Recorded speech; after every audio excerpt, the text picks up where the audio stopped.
this text, I'm very disappointed in you. I thought we could be friends, but now I don't think so. Also, I'm not going to invite you to my birthday party. It's like, all right, let me schedule some time to feel bad about that. Like he was all, you know, gunning for a relationship with this weirdo who keeps pictures of herself on her own kitchen walls.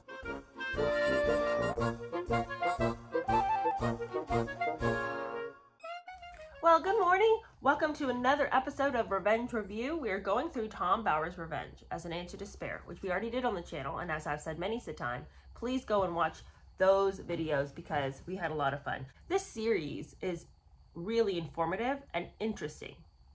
And it's sometimes funny, but it's not as funny as Spare was. So today's chapter is all about the Vanity Fair article that she did. And, you know, I've known about the article, but for whatever reason, I've been fuzzy on the timeline when she did this. Even more shocked. I didn't know it was possible to be more shocked than I've already been. Time and time again, the gall on this girl. It doesn't matter what anybody tells her. She's going to do her own thing. It's so ridiculous to me that Harry found this attractive, because even he would say, hey, could you not do this? And she'd be like, yeah, sure. Anyway, and just go ahead and do whatever she was planning on doing. Early in the relationship, she'd already shown that she was a loose cannon. I'm not saying she couldn't have had a big, robust personality. No one's asking her to be this doormat and wallflower. Hardly. But what I think that I'm shocked about is how early on she was not trying to... how early on she was being so repugnant. By blowing past rules, blowing past guidelines, just pretty much giving the royal family a middle finger from day one. And it doesn't surprise me that people were frustrated with her. Okay, so we're talking about Vanity Fair today. I wanted to address just a couple of things that came up in the comments before we get into all of this. We're picking up people who weren't with us when we were in Spare. So a comment I keep getting is that people hate the Harry voice.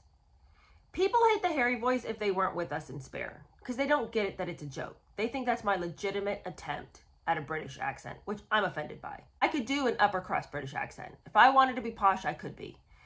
But somebody's like, I know it's hard for an American to do it, but you really should stop doing that. That's not really what he sounds like. And I'm like, oh, duh, that's not what he sounds like. What am I, an idiot? Of course he does. I didn't just fall off the back of a turnip wagon. Of course that's not what he sounds like. That's the joke. That it sounds whiny and just grates on your ears. That's the joke. But if you weren't with us in Spare, maybe, you know, it's lost on you because Revenge is less of a funny book. We all got the joke during Spare. And I've brought it back for those of us who were all there together on the journey. But there are people who don't get it.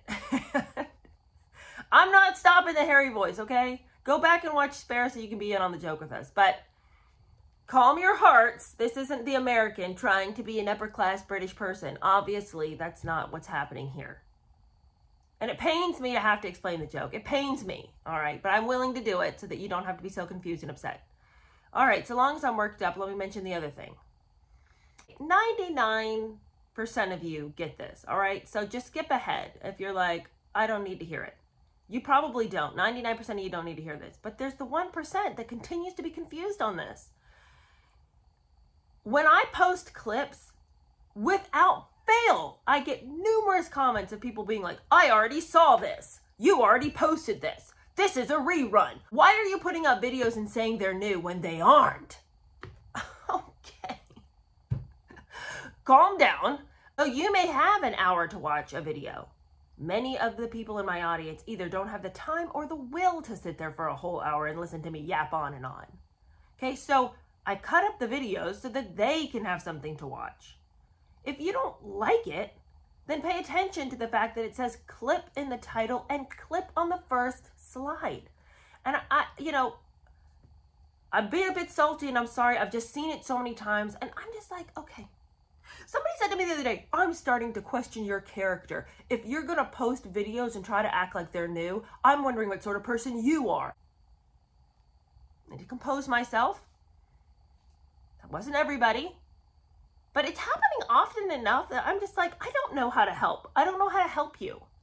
I've tried so hard. I've tried. Okay. I think that was all. Because on the for the rest of it, for the main part, we were all very simpatico about how we felt about that episode. We were all tracking. There's a couple people who felt like, I mean, it was just their opinion. No one was being ugly about it or anything, but they were saying that they do feel like the royal family did try to stop Harry. Of course, they have intelligence agencies. You know, they've got all sorts of people to inform him about who he was dealing with. But he's as bullheaded as she is. So, I mean, really, isn't it? It's nobody's fault that it happened. People tried to stop him. But of course, if you're going to play the almighty race card and say, oh, you don't want a letter in the family because you're racist, Harry probably loved having a chance to play that card because everybody had always told him that he was racist, and now he could stand there, you know, and rest on his moral laurels and let everybody know how it ought to be, and that, you know, if you didn't get your act together, you were actually the racist one. He probably loved that, since he was constantly being ridiculed as a racist. And quite frankly, I mean, some of the things he did and said, it does raise eyebrows. Okay, now that I've given my little comments, and probably scared half of you all away, I'm sorry. Let's get on into the chapter. Now, this chapter was all about, it's called Vanity Fair, and it's all about that article that she decided that she was invited to do. So unlike the time when she was in Elle magazine for her, you know, let's discover my biracial heritage, and then she just proceeded never to mention it again.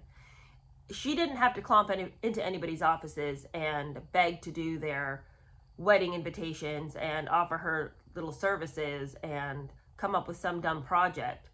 They actually did reach out to her through Sunshine Sachs, her agency in California.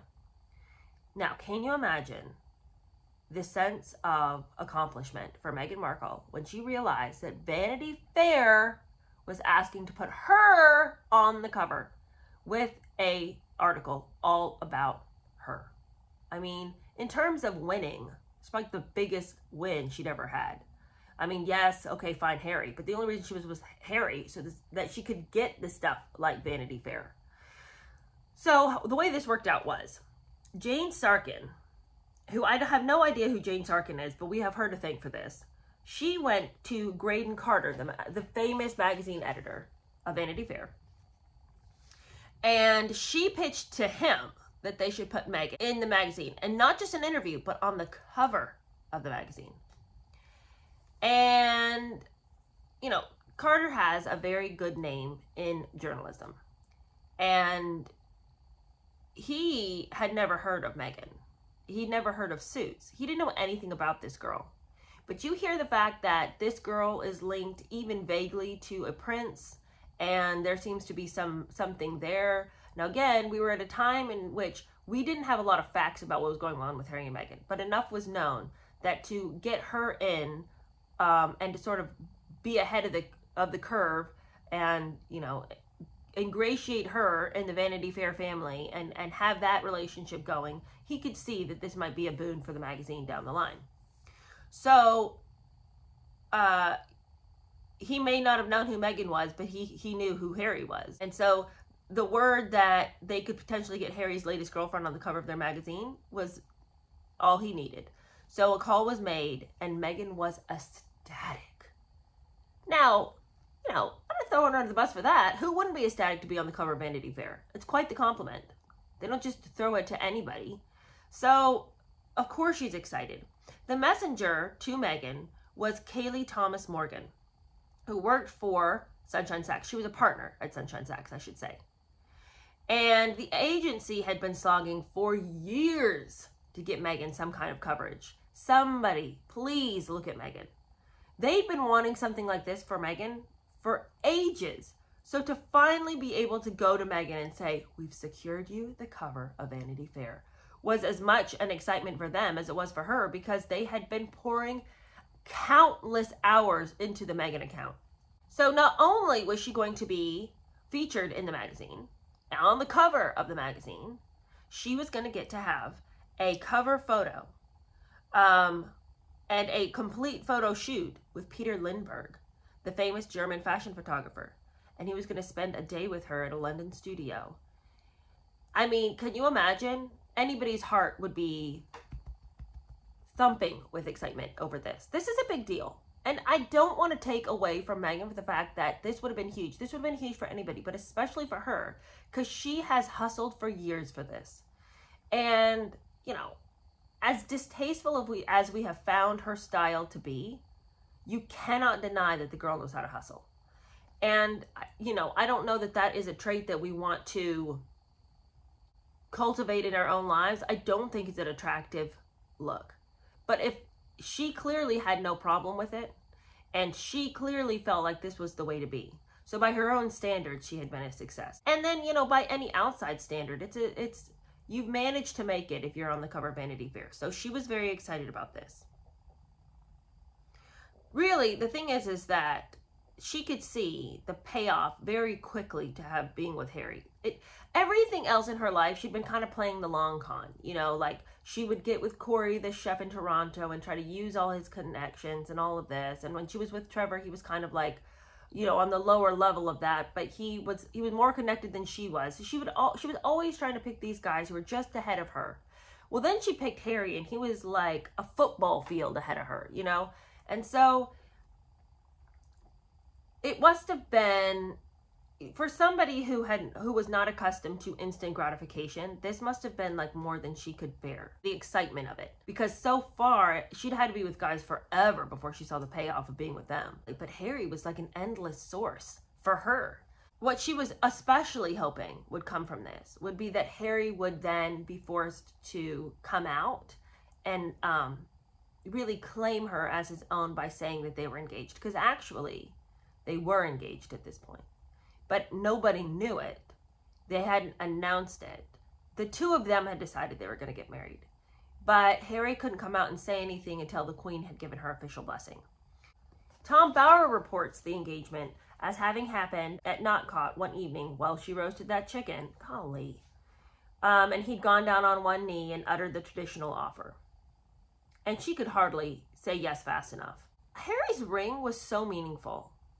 And I think one of the things that struck me so much about the story between Harry and Meghan is that Harry, to me, has always seemed like, of the two of them, he was the doe-eyed innocent. She was always trying to pretend like, oh my gosh, what? Me Google you? I hadn't even thought about it. You know, she's just always trying to be so coy, so innocent. But without trying, I feel like Harry is the one who is so simple and in some ways sweet sometimes. I remember talking about this in Spare when she had come to Africa that first visit, and he'd run down to meet her, and he had a chicken salad sandwich wrapped in saran wrap because he thought she might be hungry. And I remember, like, my heart went out to him. Like, that simple gesture, like, he seems like such a simpleton in this, and it makes me sad for him. Because I know he's got all of his own personal problems. I know he's got anger and rage and frustration. I know he's a little bit manipulative on his own. I know he can be cruel. I know all those things are true. Quite frankly, most of those things are true about most of us at some point in our lives. We all have sides of us that are really ugly. But there's a part of him, I think, that my heart goes out to because he's wanting so hard for this to work, and he thinks it's something that it isn't, and he thinks she loves him just like he loves her, and he's so in the dark. And here he goes, and he has this ring made, commissioned. It's got 2 of Diana's diamonds in it, and he had gold from Botswana used to make the ring. He's so fond of this design. It's so meaningful to him, and to be able to give it to her. And she was, of course, excited to receive a ring, but she secretly was determined to have that ring redesigned as soon as possible. Can you imagine the cruelty of taking something that had been meant as a gift of the heart, something so full of meaning and sentiment, and being like, oh, wow, okay, cool, but I'm actually going to have it done a different way, okay? I always said that when I got engaged, whatever ring I received, even if it was the saddest, sorriest little chip of a diamond, I would never look to upgrade. Even if me and my husband fell like ass backwards into a stack of cash, I would never change it. Because it was a mark of where we were and who we were and the sacrifice that he would have made at that time. Now, I got lucky because my husband was not willing to give me something that he would be ashamed to see on my hand. But if he hadn't, even if all he could have done was, he could have tied a piece of twine around my finger, I would have kept it forever. It just seems so cruel to spit on your engagement ring, whatever is offered to you, especially if you feel like, if it's given in love. Like, I would rather have the little junky ring that the poor guy saved and scrimped and pinched for in his youthful poverty than to be married to a billionaire who it meant nothing to buy me a big rock, and it was just something he threw my way. You know? Anyway, Harry obviously isn't having to scrimp and pinch in his youthful poverty, but what he gave was so meaningful. And I just find it wild that she would even think to change it, you know? And also, I mean, I know that, it's such an American custom to have these gigantic rocks on our hands. They're pretty. I love them. But she wasn't marrying an American, and he also had given her something that was so meaningful. So what he gave her was what she should have received, and with heartfelt joy at having received it. I don't understand who would change their engagement ring. I don't get that. I'm not saying that your husband couldn't give you a piece of jewelry later on that's like incredible if he could afford it and you wanted that and it was, but the engagement ring is so sentimental. Why change it? You know? I don't know. Okay. I'm not going to get very far if I keep on like this. Okay. So he had asked Meghan to marry him. Harry next called Thomas Markle to ask for his approval. Thomas Markle says, "Yes, so long as you don't raise a hand against her," replied Thomas. If you thought that was a possibility, if some guy comes and says, "Hey, could I marry your daughter?" and you're like, "Yeah, you can, but just don't hit her." If you need to give that warning, it might not be a good union. You might concede down the way that this might not work out. But also, he didn't really know Harry, so what else was he going to say? For as far as he knew, Harry might be the hitting kind. Within less than 5 minutes, the conversation was over. Thomas was sworn to secrecy, and Harry did not suggest that they would meet before the wedding. It's weird to me that Harry never met Thomas Markle. I find that odd. He met Doria, and if I were Harry, I'd be like, you know, if Meghan's probably over there in his ear being like, my dad is just, you know, he's just kind of an old fuddy-duddy, he's just kind of a mess, he's just, you know, I worry about him, you know, he's just so fat and sloppy, just don't know what he's doing with his life, I'm worried about him, but, you know, from a distance, because I just don't want to get embroiled, and, you know, he's kind of just a lot. And even if she'd said all that, Harry should have been like, okay, I know, but we all have family members that are a little weird. I feel like I should meet your dad before we get married. The fact that he didn't push that, what's wrong with him? Okay, back to the article. The engagement was unknown to Kayleigh Thomas Morgan. But even so, she was very careful when she went back to Vanity Fair to say she's accepted, as if she wouldn't have. She's accepted, and delighted to do it. But I want to tell you that this article had better be about how Meghan is a major actress, and it needs to be all about her philanthropy and her advocacy work. Okay, so that's the theme of this, and if you won't agree to that, then you don't get the article. The interview would introduce Meghan to the world, and Kayleigh Thomas Morgan said that she wanted the peg of the interview to emphasize that the 100th episode of Suits, to sort of tie into the fact that she was a major actress. So the whole point of this is that she is on Suits. It's the 100th episode. That's why she's going to be on the cover. It shouldn't be about Harry. Harry shouldn't even be mentioned. She's a philanthropist, an advocate, a major actress. Suits is coming to its 100th episode. That's what you cover. And Kayleigh said to Vanity Fair, Harry has only agreed to this because of the Suits element. So the only reason that they'd agreed to her being on the cover of Vanity Fair was because of the 100th episode. Otherwise, it was just weird. There was no other reason why they would feature somebody like Meghan Markle, who nobody had heard of. But if we could tie it into the TV show, it would all make sense. Now, of course, Vanity Fair wanted her because of Harry. But that wasn't to be mentioned. And Harry had been explicit to Meghan, don't bring me up. Okay? This is not something that I want the world in on right now. Which I find odd because they were engaged. But I guess since he hadn't had the okay from the Queen, he felt like it shouldn't be stated that they were even together. But Meghan wasn't saying she was going to go out and say that they were engaged. So it's interesting to me that he didn't want anyone to know that they were together, if they were indeed engaged. I mean, was he still waiting for a way to wiggle out of this? I don't know. Because I will go to my grave believing that he had gotten on a train he couldn't get off.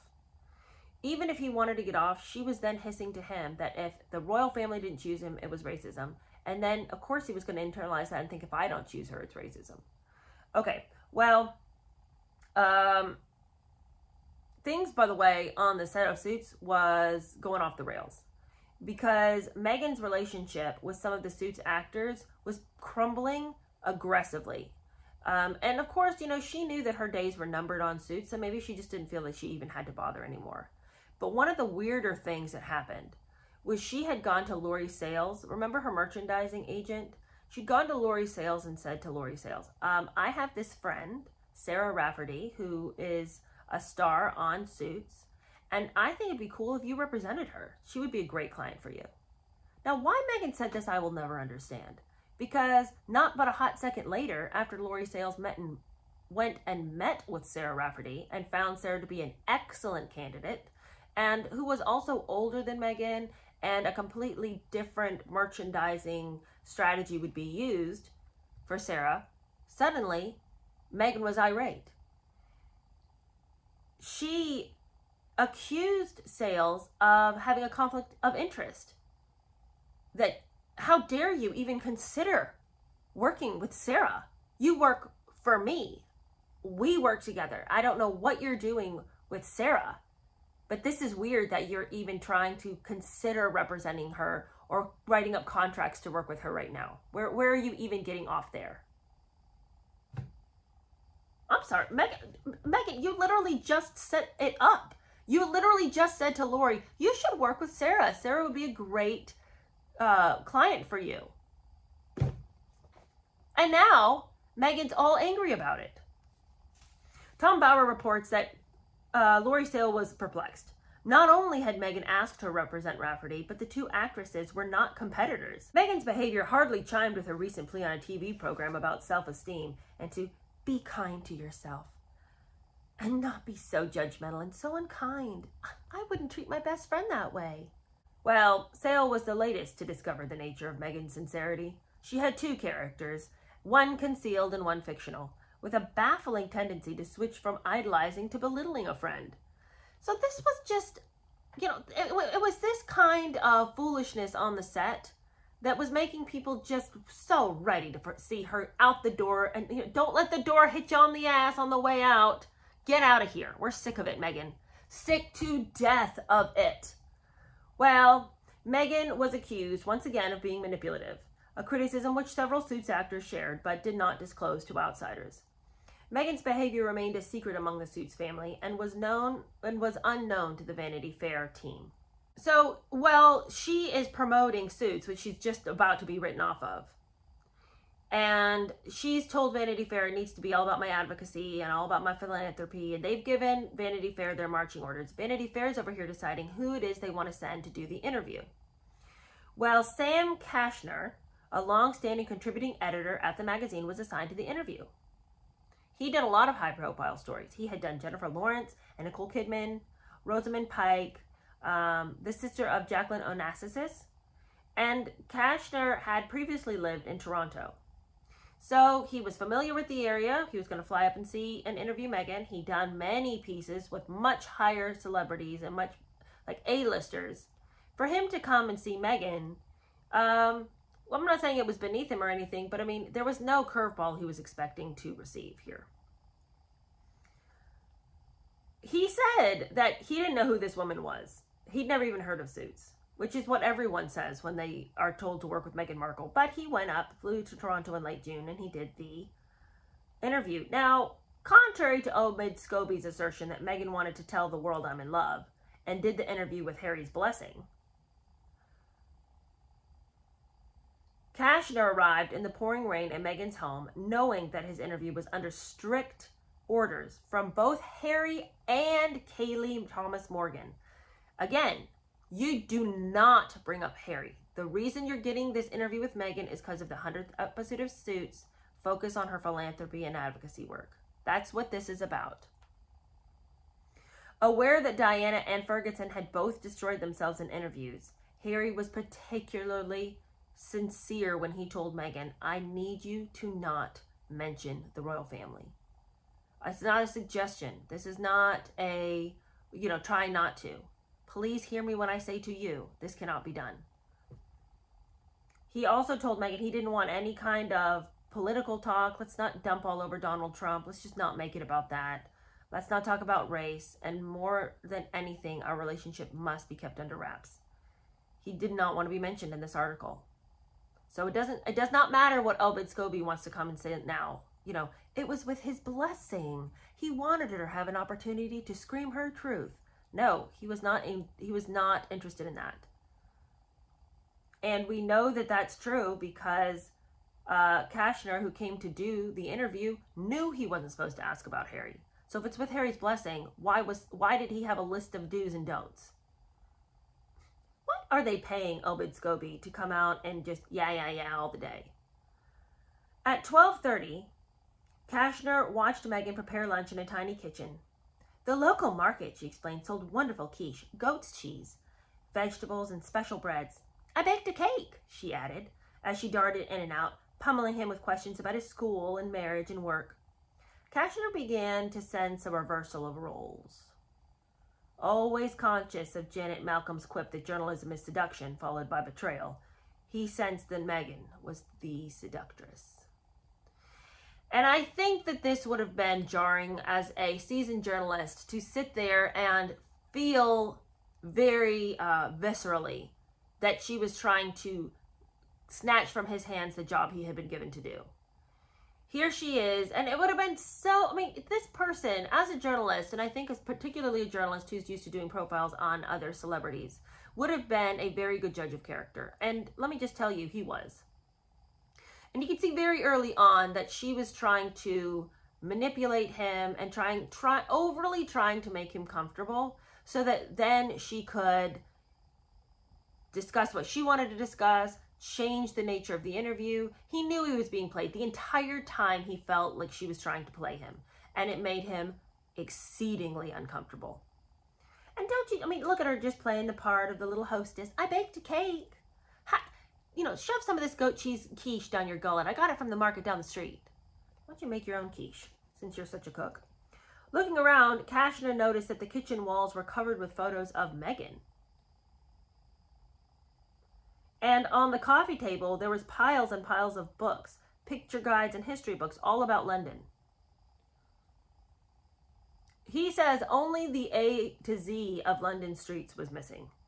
And he was uncertain whether she'd actually read any of the books about Britain. I think we all know she didn't after that quiz show episode. If I was dating a guy from a foreign country, I would be eating up everything about his country. I would be as interested in his country as I was about himself. Because I would want to know, but what made you who you are? I would be thrilled to know everything about him. Meghan just wants to, again, put on this great big act that she cares, that she's got all these books about London. Why does she have all those books out on the coffee table? It's painful how badly she does her manipulating. Because on the one hand, sometimes she's slick and sophisticated, and then other times it's like, oh, it's so sloppy. I'm embarrassed for you. Okay, well, the whole thing made him feel uneasy. I will tell you what would have made me feel uneasy. Sitting there, spooning the quiche into my mouth, looking at all these pictures of Meghan Markle on her own kitchen walls. I don't know about you, but I don't have a lot of space on my kitchen walls to hang pictures of myself. Of all the places that you could hang a picture of yourself, your kitchen? That's odd. I mean, the only pictures in my kitchen are things that the kids drew that are stuck on the fridge. You know what I'm saying? Like, who's framing photos and finding kitchen wall space for a picture of yourself? Jeez. Okay, well, back to Kashner. Feeling incredibly uneasy. And both he and Meghan knew that there was a lot riding on the interview. And both of them understood the critical issue of Harry and that had been vetoed. So he was prepared not to discuss it, and he knew that she was prepared not to discuss it as well. We cannot overstate that. Meghan spoke, he realized, knowing that she had the winning ticket, but avoiding giving an impression of triumphism. So the whole time that they're talking, she's just got this, she's just very proud of herself, and she's just very self-assured because she knows who she is. However, as she spoke about my speech to the United Nations and her success as an 11-year-old against Procter & Gamble, Kashner thought to himself, it's hard to know if she's genuine. I mean, she is an actress after all. He had no reason to doubt her version of events. She told him, every day after school for 10 years, I was on the set of Married with Children, which was a really funny and perverse place for a little girl in a Catholic school uniform to grow up, wasn't it? That's kind of funny. It's such a juxtaposition. How was Kashner to know that, as Thomas Markle would tell us later, that was not every day after school. It was just her Friday afternoon treat. She could come. And how was Kashner to know that when she told him, for my entire senior year, I was in Argentina, working at the U.S. Embassy? How was he to know that that was a lie and that it wasn't a whole senior year, but it was, 5 weeks and she wasn't really working at the U.S. Embassy? She was staying in it was just like a work-study program. How was he supposed to know this? Now, if your heart is in a panic, don't worry. They had fact checkers before they let this story run. Now, this is the part, this floored me right here. I'd heard this before, but I didn't know which journalist she'd said this to. And the fact that it was this journalist for this article, I'm just like, girl, you are so sloppy. You are so damn sloppy in how you try to manipulate people. This is like the dumbest line of all time. I don't think that she runs in her mind the things that she says before she says them. She says to him over their little lunch, you're not the typical journalist, Meghan said coyly over lunch. I like you, especially your stuttering. Can you imagine the backhand of that? Like, why would you say that? Of course we know why she said it. She said it to throw him off his guard, to feel the compliment and then to feel the sting and then to be emotionally regulated. This is what narcissists do. And of course she was going to say something to make him feel suddenly uncomfortable. And it's a power play that she can make him feel that way so that he's going to feel inferior immediately. And then she's got the upper hand. She's a snake. I hate that she said that. I hate that she said that. I don't like this person. I don't like her at all. And I know that this isn't news. We all know that I don't, but I try really hard to see where Meghan's coming from. I try to see, and wherever I can throw her a bone, I do. I hate this. I hate this. I don't like it when people work to make other people feel small. I hate that. So anyway, in the brief silence which followed, as you can imagine, Meghan failed to grasp that Kashner felt he was being played. It was a cat and mouse game, he reasoned, and she was calculating how to take advantage of the cards played. She knows the marks she wants to hit, he thought. She won't hit her goal by being genuine, he concluded. After lunch, she kicked off her shoes. Tucking her legs onto the seat, Meghan visibly relaxed, and to Kashner appeared sexy. This was the moment to probe and pry.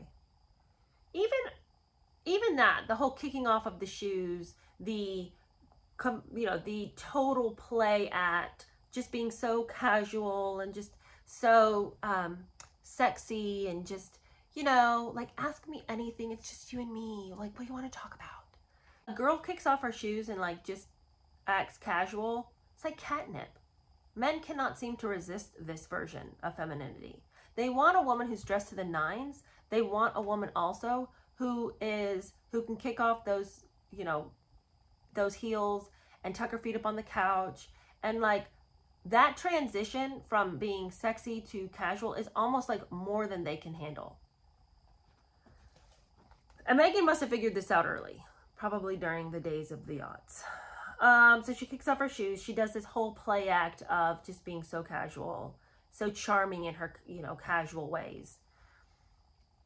And Kushner decides, I might get a few words on Harry here. I'm not saying I'll run him. I might just see what she says. So he says, tell me about Harry. And he wasn't expecting an answer since they had both been under strict instructions not to discuss the topic. And she says, we're a couple. We're in love. Meghan unexpectedly replied into the recording device, making sure that he got it. And never, okay, well, this is off the record. Don't say anything, but we're totally into each other. Clearly prepared, she balked when asked, okay, well, what does love mean? Oh, that famous question. She switches it around and asks Kushner about his own marriage.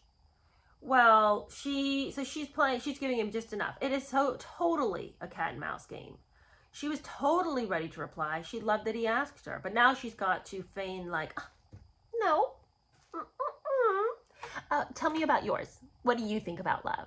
What's love like in your marriage? Like, stop acting like you weren't thrilled he asked you about Harry. Eventually, she can't not talk about it anymore. And she says, I'm sure there will be a time when we'll have to come forward and present ourselves and have stories to tell. But I hope that people understand that this is our time. This is for us. It's part of what makes it so special that it's just ours. So we're happy. And personally, I love a great love story. Especially when you're the puppet master behind it. Bullseye. Kushner was clearly elated. Tellingly, she added, I'm still the same person I am. That statement doesn't even make sense. You're still the person you are? I hope you are. What other person would you be right now? Shouldn't she have said, I'm still the same person I always was? Anyway, I've never defined myself by my relationship. And she wanted Kushner to know that she was an independent woman who would not be defined by her relationship with Harry. Okay. Well, methinks thou dost protest too much. Always telling us that she doesn't define herself by her relationships. That's the only thing she ever has defined herself by. Or rather, the only thing she lives for is what her relationship can give her. So quite frankly, if that's not defining of oneself, what is? If the only way you know how to get up is on the neck of the person that you're with, I'd say that you're defining yourself by that relationship. Okay, well, then Kushner's thrown this total curveball. And may I say that this is probably one of the tackiest things I've ever heard of. You have invited this journalist into you, a journalist from Vanity Fair, okay? This isn't like the little rag down the street. This isn't the community newspaper that gets stuffed in people's mailbox and thrown straight in the trash or used to line the kitty bin, okay? This is Vanity Fair. You've been trying so hard to get just your name in the cover, in the pages of this magazine, let alone a featured interview and your face on the cover and enough power to say what you want it to be about. Okay, so the fact that she now proceeds to spit all over this experience, shocking. I'm annoyed with myself for continuing to be shocked because this is who she is. Right at the pinnacle of this interview that she's having with this major publication, she decides that she's just going to have a friend stop by. Unexpectedly, Marcus Anderson arrived, and their conversation was interrupted. I wanted you to meet some of my friends, explained Meghan, about the Soho's manager and social fixer standing in the doorway, holding a bottle of wine. What is this? What is this? Kushner did not swing around to your place so you guys could just drink wine and hang out with your friends. What is this? This is an interview. He's working. Okay? He came to interview you for an article about yourself in Vanity Fair. This is a major opportunity. And why are you mucking it up by inviting Marcus Anderson over? Okay? Do you not understand this? Be professional. Why is Anderson there? Okay, well, more even than that, like, if Marcus Anderson had shuffled in and made himself quiet in the corner, or poured everybody a glass of wine and didn't butt in, all right, fine.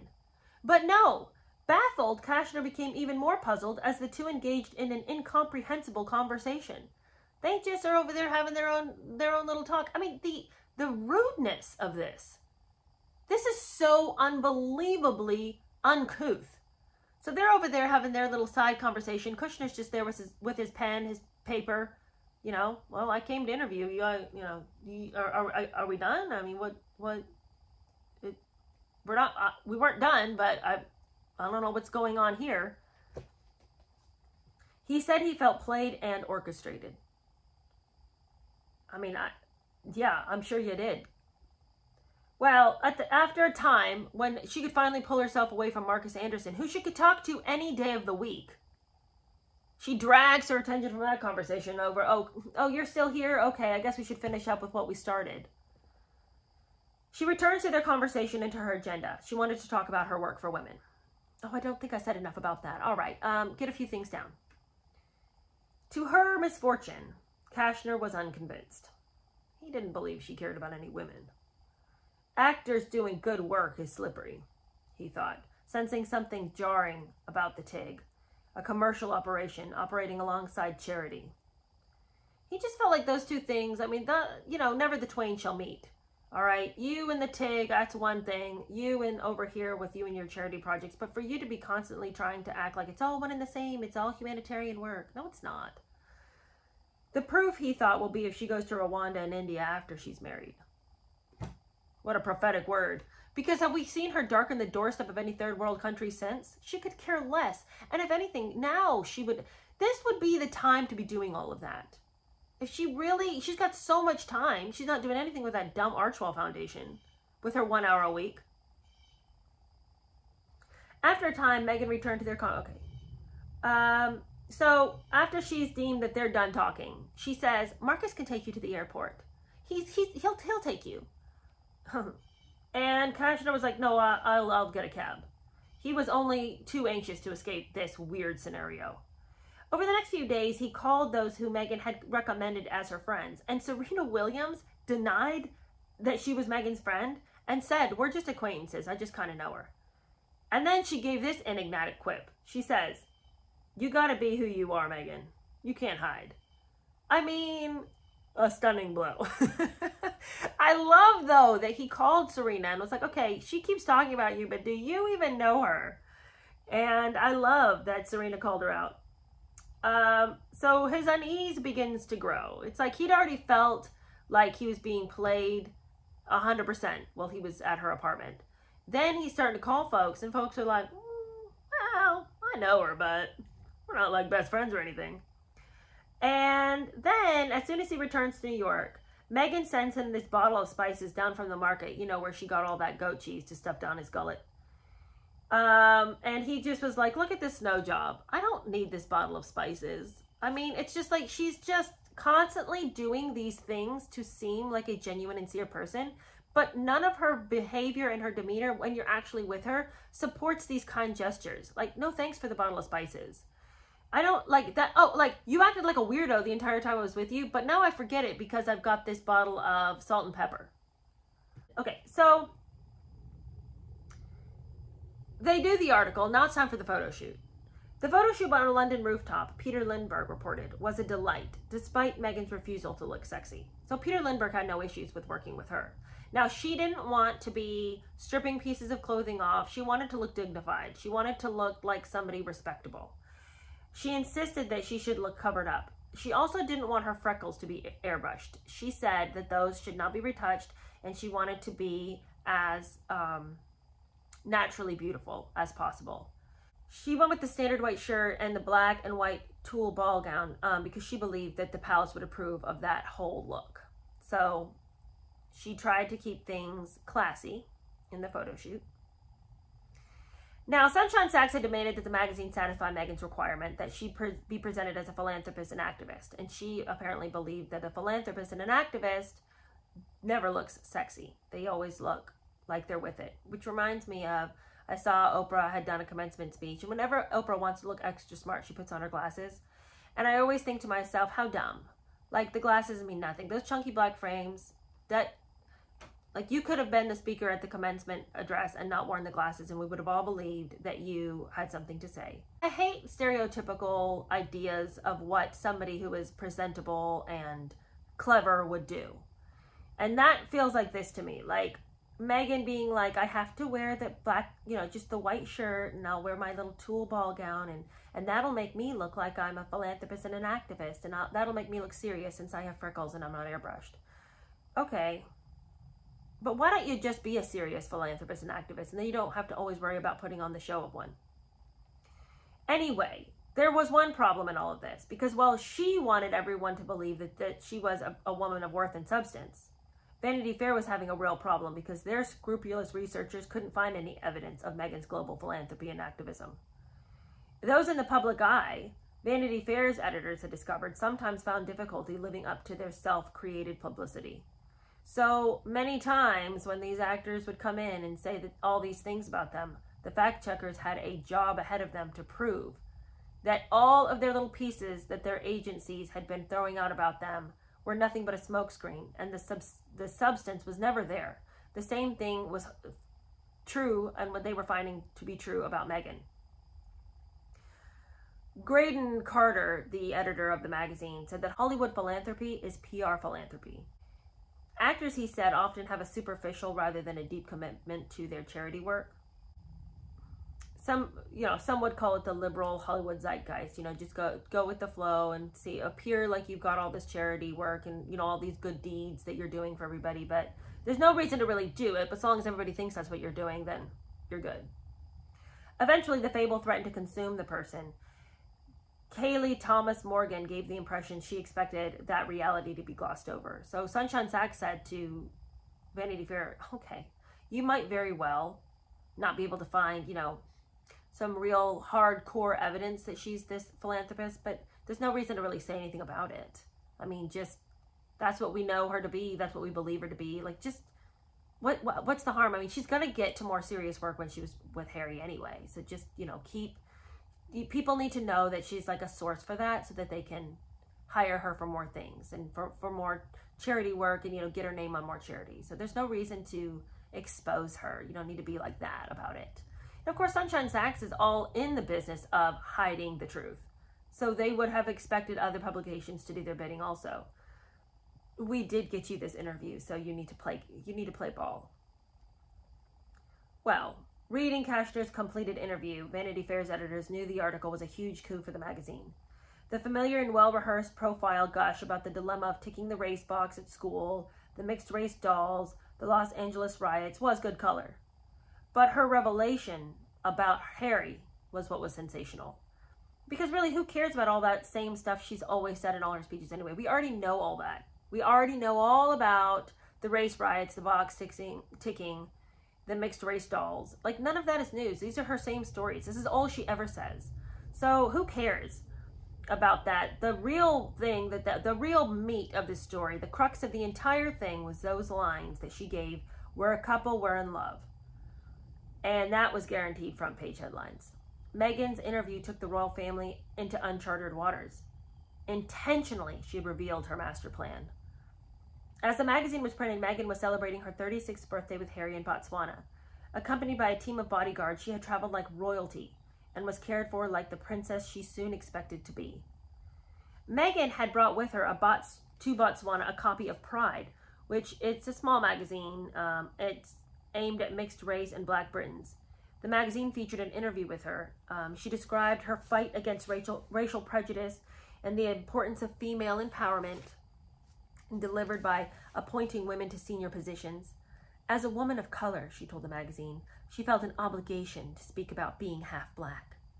Vanity Fair, she imagined, would blast her same message across the globe, so she couldn't wait for that. She was excited to be in that Pride magazine, but what she really couldn't wait for was the Vanity Fair article, which, of course, that would be the bigger one to be excited about. But she thought that Vanity Fair would play with her the same way that Pride had played with her, and let her say what she wanted to say and print it as she said it.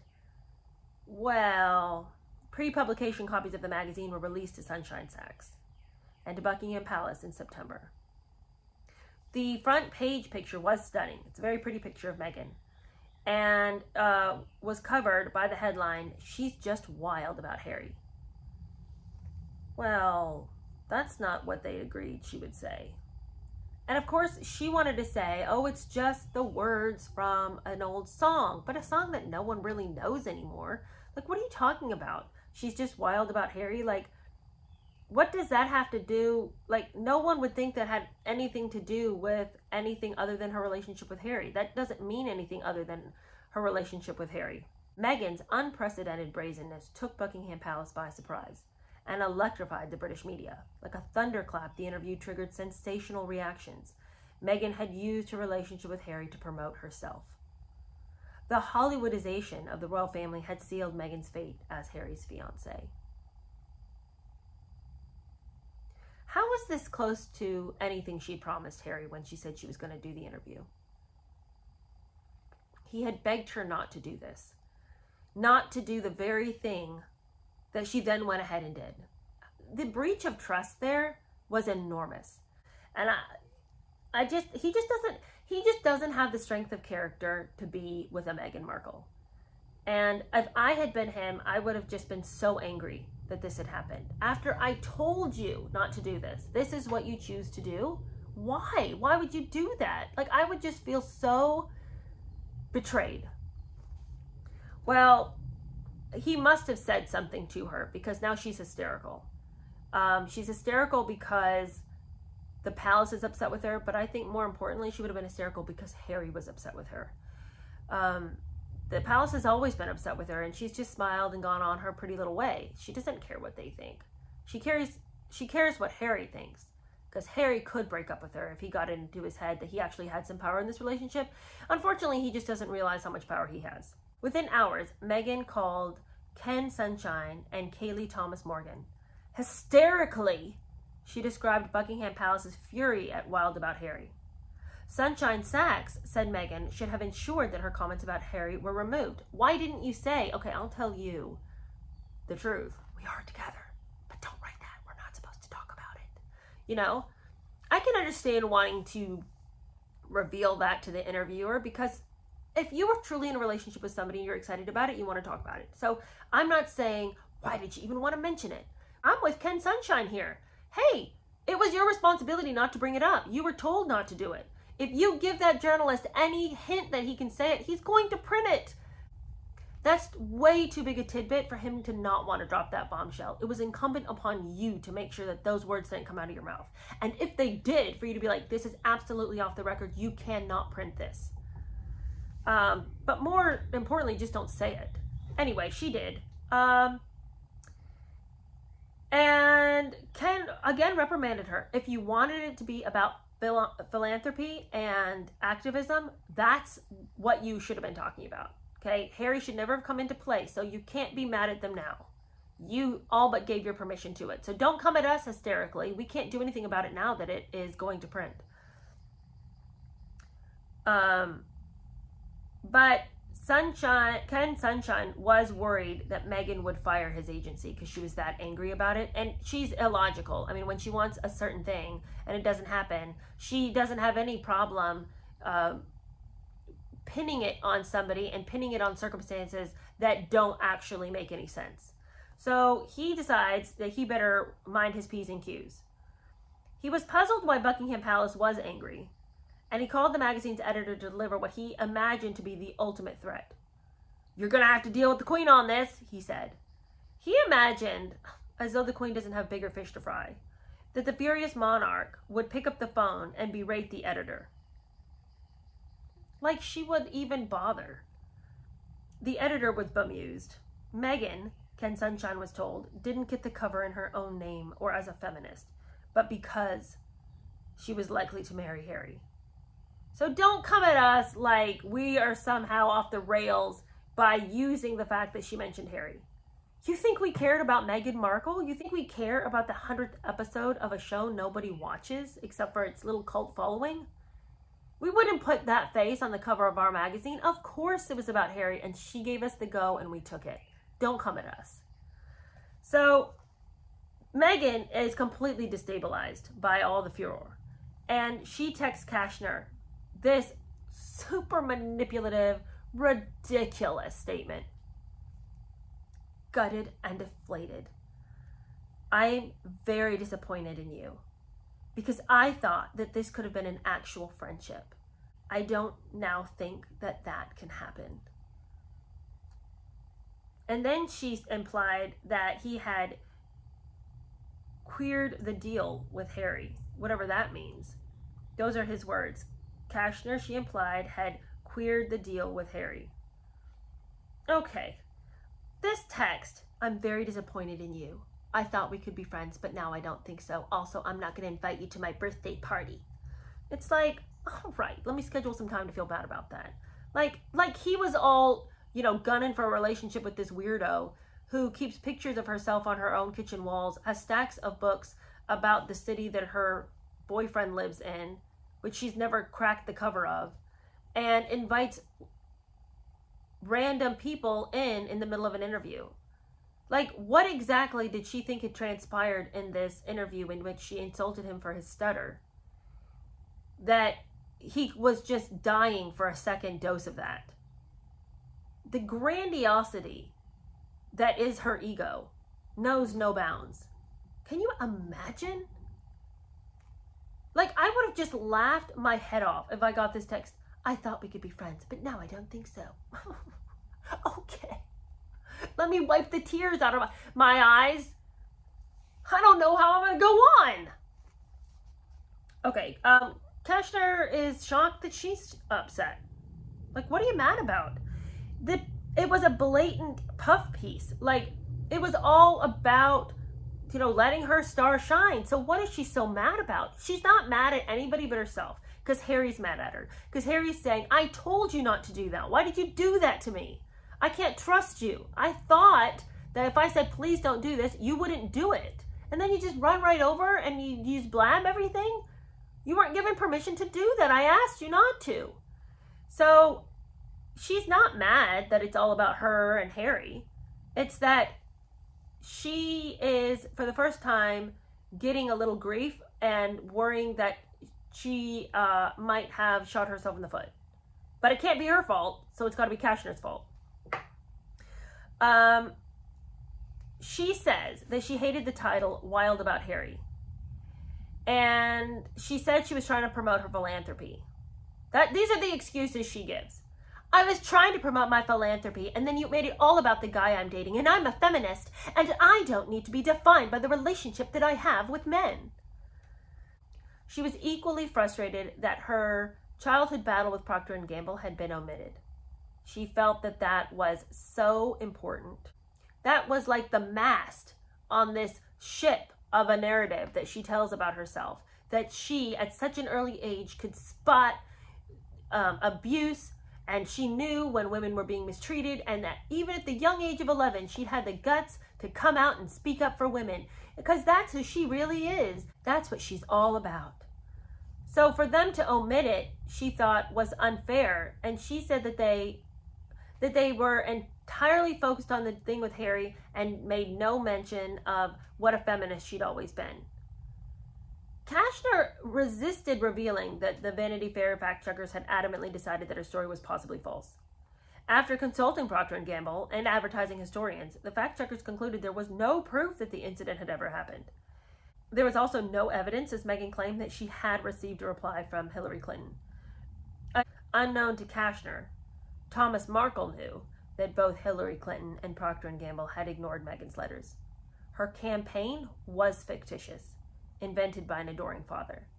And of course, we went over that way early in the beginning of this book when we were reviewing it, but Vanity Fair was right to exclude that. There was no proof that that was a true story. Their reputation is incumbent on the fact that their fact-checkers get it right. So she's mad that they aren't willing to just keep up with the false lies and the false stories that she's told.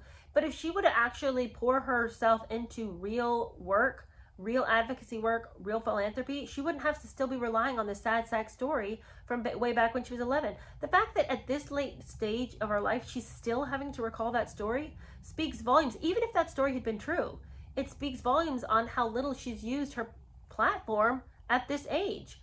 That shouldn't still be something she has to talk about. She should have so many more things and so many better things that would completely consume that story. Why is she still talking about back when I was 11? Yeah, but you're 36 now. Some time has passed. Let's talk about some things we've done as a big girl. Okay, well, she complained because she wasn't presented in the way she wanted, recalled Kashner. She demanded that the media do what she expects. I felt manipulated and betrayed. Vanity Fair did, however, agree to one correction. Meghan insisted that she had met Harry in July and not in May. The magazine published the change, but unknowingly collaborated with a smokescreen about their relationship inspired by Meghan. Meghan insisted on the change, and this is why.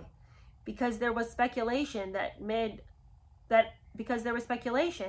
until mid-July, she was still living with Corey, the chef. So she wanted it to be incredibly clear that those relationships had not overlapped. We know they did. But of all the things that she insisted to be changed, I find that to be incredibly telling, that the dates of her relationship with Harry were more important to her than making sure that they followed up about Back When I Was a Kid and my Procter & Gamble story. If she could get them to change something, why didn't she press that issue? Because Kashner didn't even tell her the Vanity Fair fact checkers don't think that's true. He just said, well, we didn't go that way with the story. He didn't even tell her why they didn't. It's interesting to me she didn't push more for that. But instead, it's, all right, fine, well, then get the dates right, you know? Okay, well, as the anger subsided, Meghan reconsidered her fate. The producers and cast of Suits were awestruck that an actor from their cult series with a mere 1.5 million audience had made Vanity Fair's cover. Their only disappointment was that the royal relationship did not improve their ratings, not by a single percentage. See, now this flies in the face of what I had said last episode, because I said, man, it's shocking they wouldn't want to keep her on. I'd think that having somebody so close to the royals would bring more views to their show.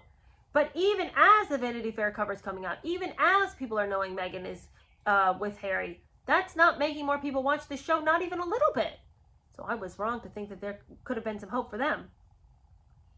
On the positive side, Harry remained utterly loyal. That is shocking to me. Why? Why? Somebody explain to me why did Harry decide that he wanted to stay after this breach of trust? I think, and this is the only thing I can think, is one, he was, for whatever reason, very attracted to her. I think that he felt like she brought something to his life he could not bring to his own. I think that there was a part of him that really enjoyed being on the other side of getting to play the race card. So many times it had been him on the being accused of racism, and boy, has he said some things. He said some real weird things. Somebody said to me in the comments that when he was asked about Chelsea, somebody said, you know, what do you think about Chelsea being from Africa? And he said, well, it's not like she's black. I mean, that's racist. I mean, you know, calling people names that are racial slurs, dressing up as a Nazi. I mean, like, he said so many things in his past that are so questionable, that for him to now be able to rest on his moral laurels and call everybody else out and act like he's just this stunning voice for racial reconciliation must have been too good an opportunity to refuse for his own ego. So, I mean, all I can think is that he enjoyed the fight with her. Like, not the fight they were having, but the fight like it's us against the world. It must have given him this sense of importance and superiority. Now, so Harry's loyal. As Sarah Vine, a Daily Mail columnist, concluded, Meghan had ticked this box and customized her relationship as a new chapter. Left unanswered was Vine's rhetorical question. Did Meghan imagine that joining the Windsors was just another spicy chapter in her life, but on the grander stage? Reversing the narrative was impossible. Through Kashner, Meghan had made clear to Buckingham Palace that she would be unwilling to obey their rules. Protocol was irrelevant for her. Unlike the other young women who married the Windsors, she would not remain silent. And come hell or high water, no one was going to make her. In London, Harry's family and their senior advisors were subdued. This looked like a storm they were going to have to weather. This was not an issue, as some would later assert, about the palace's handling or mismanagement of Meghan. Nothing could be done. The besotted prince ignored the warnings that Meghan spelled trouble for the palace. So, that also flies in the face of some of my earlier assertions saying, why didn't somebody stop her from being part of the family? Were they just too busy with other things? Why didn't somebody do something? Well, what could they have done? She was willing to just be a loose cannon, and he was willing to stand there and hold her hand and be like, well, yeah, me too. You know, it's like, he didn't care. He didn't care to change anything. All right, well, that's the end of that chapter. Our next episode is going to be 2 chapters. And I say that. It might be kind of long. But the next chapter is so short. It's only like 2 pages. So I'm going to have to find some way to combine that. But wasn't that revelation on revelation. The way she acted in that interview when that guy came to her house, I'll never get over that. Never. I found that to be some juicy tidbits. Juicy tidbits. Well, I hope you all have a wonderful week coming up ahead. I hope you've had a lovely weekend, and I hope that you all will stick with me as we finish Revenge. I want to remind you, as I've been reminding you, that after we get done reading Revenge, we're going to read this memoir. It is called Stories I Tell Myself, Growing Up with Hunter S. Thompson. And it's by his son, Juan Thompson. And this book is wild. I mean, I think that none of us expected Hunter S. Thompson's children to probably have a orthodox upbringing. But the stuff that's going on in this poor kid's life, and the upheaval and just the chaos of it all is, I mean, I can't believe he grew up and could even write a book about it. It's really good. So if you love memoirs and you love being told stories, and particularly stories about people that we know in culture, then this is the channel for you. And I hope that you're looking forward to that book. If you want to go ahead and buy the book or the audio, like I've said many times, we still have a lot of Revenge left. We still have this much of Revenge left, so it's going to be a while before we get there. But I just like to let you guys know what's coming up next, so that you can get the book, you can get the audio, or like me, I've always known Hunter Thompson as kind of on the periphery of my pop culture understanding. I don't know a lot about him. I only know about him as far as like Fear and Loathing in Las Vegas. I know that Johnny Depp was a big fan. I know that Joe Rogan was a big fan, but I don't necessarily know that much about Hunter S. Thompson. So I've been doing some research about him just so that I'm a little bit more informed when I get to his son's perspective. It promises to be amazing as a read. So I'm looking forward to that. And I think that's about it. All right, well, I'll see you guys later. Bye.